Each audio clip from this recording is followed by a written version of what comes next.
What's up today, fellas? Today we're going to do another Sea-Doo video, and we're going to be installing a Ruthless Racing catch can. And just look at the detail of Dave's products. They're just absolutely phenomenal. So to do this job, we're going to need a flathead screwdriver. We're going to need an E8 Torx. And what we're going to be doing is we got to take out the two exhaust bolts on this end of the block, and then we're going to hang this bracket on the two exhaust bolts, and then our catch can bolts to this bracket depending on the height you want to put it at. So we're also going to need a, looks like possibly a 10 or 11 mil to do that. I'll double check here once we get farther in the video.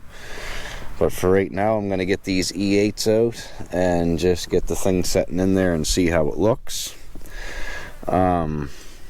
Yesterday, Dave hooked me up with a new tune for this machine, so if you watch till the end of the video, I'm not killing it by no means, but I had it out on the lake last night to do a couple test hits and just see how it was.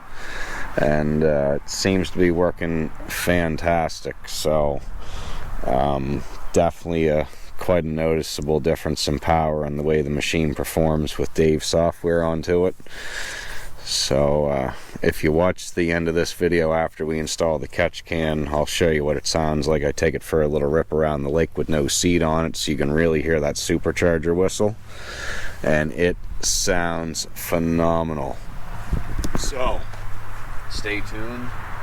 We're gonna get this thing mounted in place and get rid of this breather line just hanging down in the belly pan the way we left it for now. So stay tuned. Alright, so I got these two E8 Torx bolts out, and the next step's going to be to just put this plate on and reinstall those bolts, which is on this end of the motor facing forward, obviously. Okay, so we reinstalled our bolts. That's what our bracket looks like, hanging off the two back exhaust bolts. Here's your bracket. So the next step's going to be, I'll find out what size these bolts are, and we'll get the can mounted on that bracket, setting in place. Alright, so 11 mil is the answer for the little bolt that comes with the kit, and I've set one in place and set the can in place. As you can see, it looks beautiful. Like, can't stress enough how nice a quality the gear is that Dave supplies here. Like, it just looks phenomenal underneath the hood. So next step is going to be to get rid of this hose and connect this hose, cut it to length, and we are pretty well done. Alright, so we have the catch can mounted, bolted in place good. Dave gives you lots of hose with the kit, so you're going to be cutting this hose to length to go onto this here. And when you remove your factory one, your factory pipe, you're going to steal the hose clamps off this factory pipe to use to fasten to your new setup.